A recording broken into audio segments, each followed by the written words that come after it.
Buenos días, tardes o noches. Me complazco en darte la bienvenida a Persiguiendo a Psique, el podcast que tu mente y tu alma estaban esperando, y donde hablaremos sobre aquellos fenómenos que pasan en la mente humana. Soy Rodrigo y te voy a estar acompañando por este recorrido para desentrañar los misterios de nuestra mente. El capítulo de hoy lleva por título Las musas y sus tipos de inteligencia. ¿Qué son los tipos de inteligencia? ¿Cuáles son estos tipos? Acompáñame en este capítulo para poder desentrañar juntos las respuestas a estas interrogantes. Antes de continuar, me gustaría recordarte que no olvides darle clic al botón de seguir, suscribirte o añadir a favoritos, dependiendo claro de la plataforma donde nos estés escuchando, para que así esta te avise cuando se suba otro capítulo. Y si te gusta el contenido que realizo, comparte este proyecto con alguien que le pueda interesar para poder llegar cada vez más a oídos nuevos y juntos perseguir a Psique. Volviendo al tema de esta quincena, para poder explorar apropiadamente vamos a dividirlo en 3 puntos. Primero, hablaremos sobre el origen mítico de las musas. Posteriormente, vamos a hablar sobre qué son los tipos de inteligencia. Y por último, para el tercer punto, tenemos un par de preguntas que tal vez nos ayuden a descubrir qué es lo que pasa con la inteligencia. Y estas son: ¿el sistema educativo nos falló?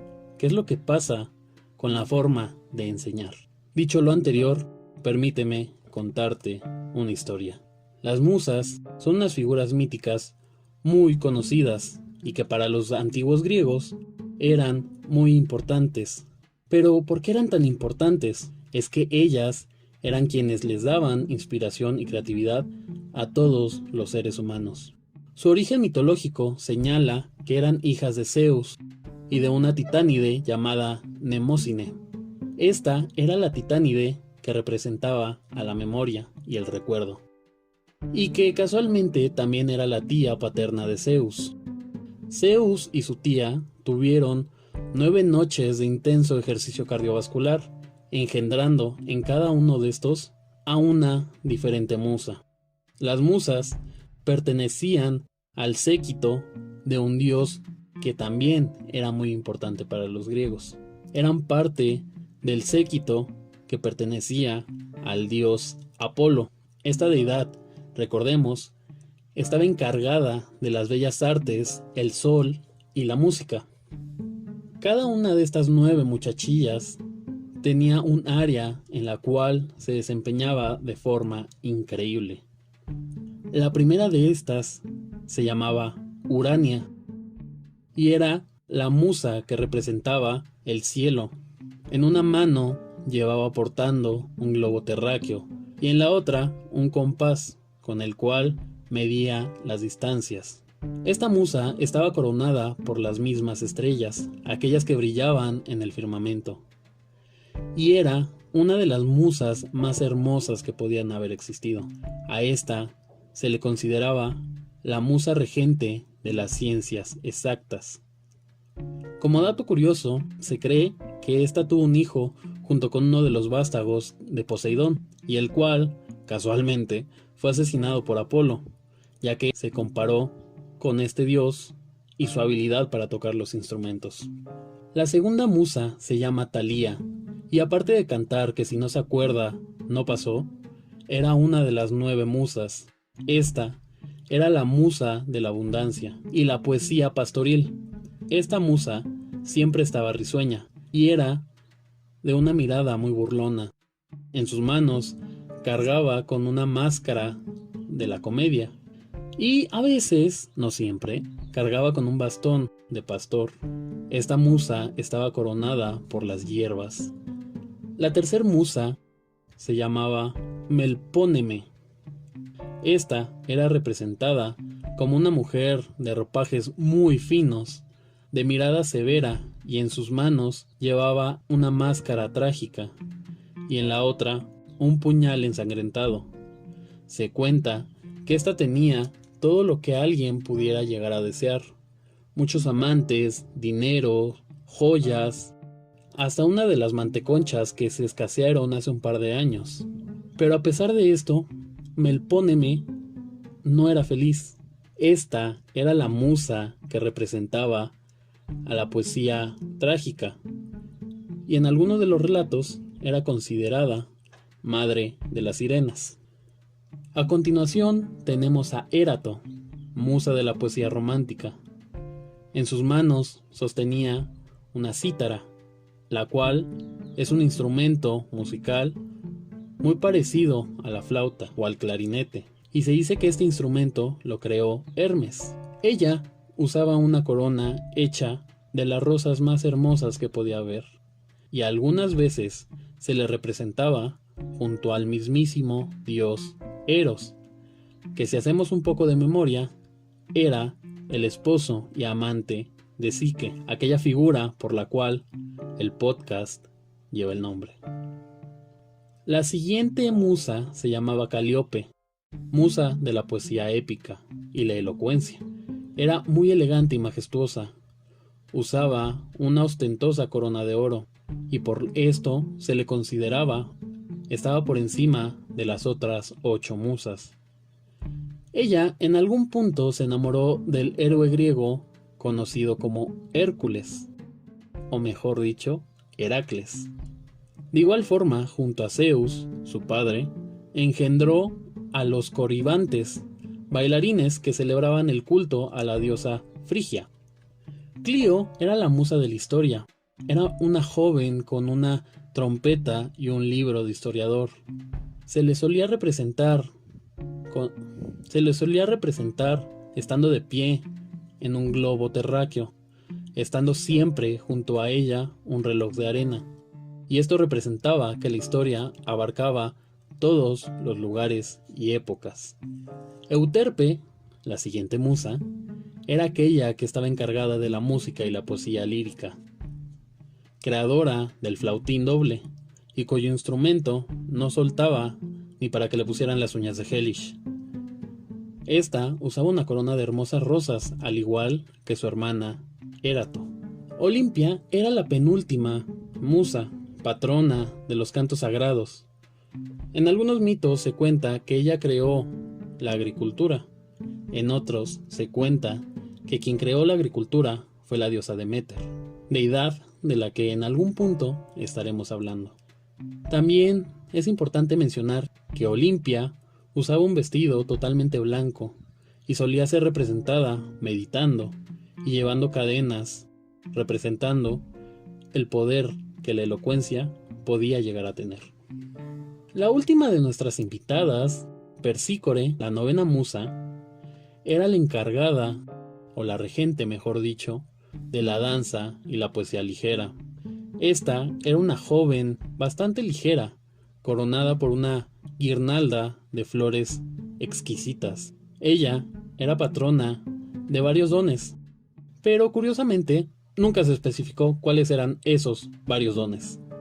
En algún punto, y como dato curioso o como una pequeña historia dentro de la historia, un cantante humano se atrevió a creerse mejor que las musas, y los dioses lo castigaron privándolo de su voz, ya que recordemos que a las figuras míticas no les gustaba ser comparadas con humanos, y estas eran muy caprichosas, ya que a la par o encima de estas no había absolutamente nadie, y que un humano se comparara con deidades era un ultrajo increíble. Si nos damos cuenta, el mito de las musas nos habla que cada una de estas es diferente y que cada una de ellas tiene un área en la que es buena. Si nos damos cuenta, en el mito nos habla que cada musa era diferente a las otras y que cada una de ellas era excelente en el área en la cual era regente. Y ya que el día de hoy estamos hablando sobre musas y sobre los tipos de inteligencia, me gustaría preguntarte qué es la inteligencia, qué significa ser inteligente. Tal vez ser inteligente será únicamente sacar 10 en los exámenes. Tal vez ser inteligente significa memorizar muchos datos inútiles. O tal vez ser inteligente significa ser bueno para resolver ecuaciones matemáticas. Podríamos pensar que en efecto, así es.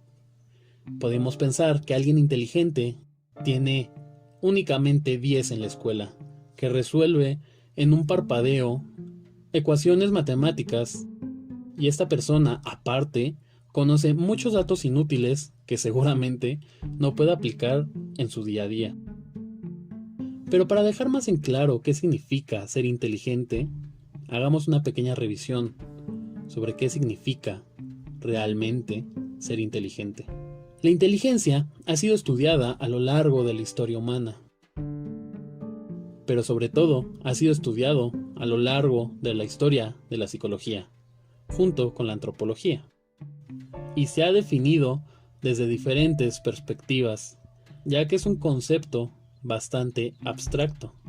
Iniciemos desde el origen del término de inteligencia. Iniciemos desde la etimología de la palabra. Esta proviene del latín intelligentia, que a su vez se deriva de intelligere. Esta es una palabra compuesta por otros dos términos. Intus, que significa entre, y legere, que significa escoger. Por lo tanto, el origen etimológico de inteligencia hace referencia a quien sabe elegir, a quien sabe escoger, a quien entre dos opciones o más puede escoger la correcta. Pero ahora, ¿qué es lo que nos dicen los teóricos? El primer teórico que habló sobre inteligencia se llama Francis Galton, y este fue un antropólogo que en 1892 creía que la inteligencia se determinaba fundamentalmente por la herencia. Por así decirlo, qué tan buenos genes tenías y cómo estos intervenían para determinar qué tan bueno eras realizando una acción. Casi a la par llega Alfred Binet. Este es un psicólogo y un pedagogo muy importante de origen francés. Él es conocido por una contribución a la medición de la inteligencia, ya que él diseña el primer test de predicción de rendimiento escolar. Y para él, la inteligencia es la habilidad para tomar y mantener determinada dirección, adaptarse a nuevas situaciones y tener la capacidad para criticar los propios actos.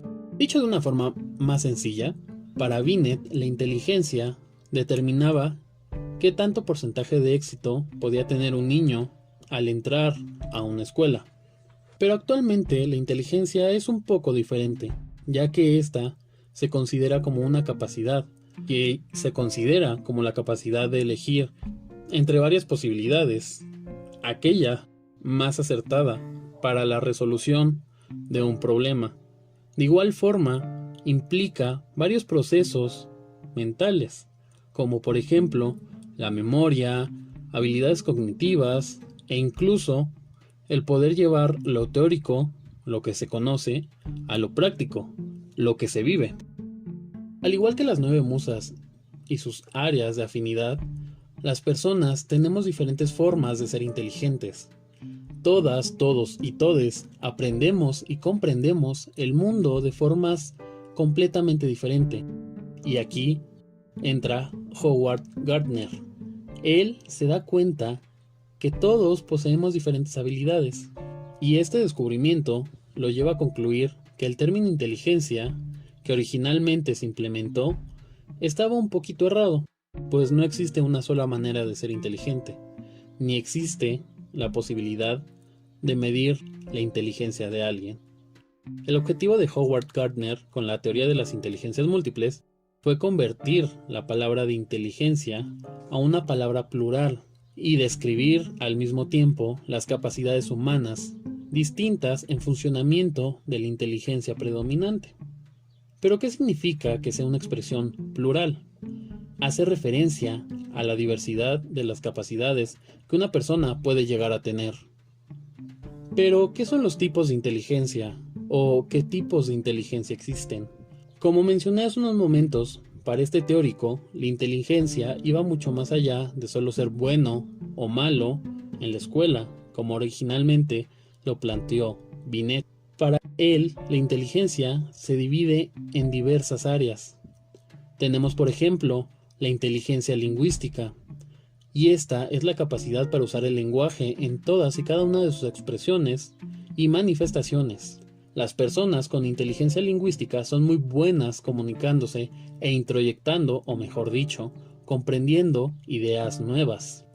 La inteligencia musical es la siguiente que tenemos en esta lista, y esta es la capacidad para percibir y expresarse de formas musicales, lo cual podemos observar en músicos y cantantes. La inteligencia lógico-matemática es la capacidad para poder resolver cálculos matemáticos y poner en práctica un razonamiento lógico. Estas personas son increíblemente buenas para resolver ecuaciones o problemas abstractos. Posteriormente tenemos la inteligencia corporal kinestésica, y esta es la capacidad para poder expresar ideas y sentimientos a través del cuerpo. Esta inteligencia está presente principalmente en deportistas, bailarines o incluso artistas que usan el cuerpo para poder transmitir ideas. También tenemos la inteligencia espacial, y esta es la capacidad para poder percibir el entorno visual y espacialmente para transformarlo. Esta está presente, por ejemplo, en arquitectos, escultores o incluso diseñadores de interiores. También tenemos la inteligencia intrapersonal, y esta es la capacidad para poder desarrollar un conocimiento profundo de uno mismo. Tenemos la inteligencia interpersonal, la cual es la capacidad para relacionarse con los demás, tomando por ejemplo la empatía y la interacción social. Por último, dentro de esta pequeña lista, tenemos a la inteligencia naturalista, y esta es la capacidad de poder observar y estudiar los elementos que componen la naturaleza.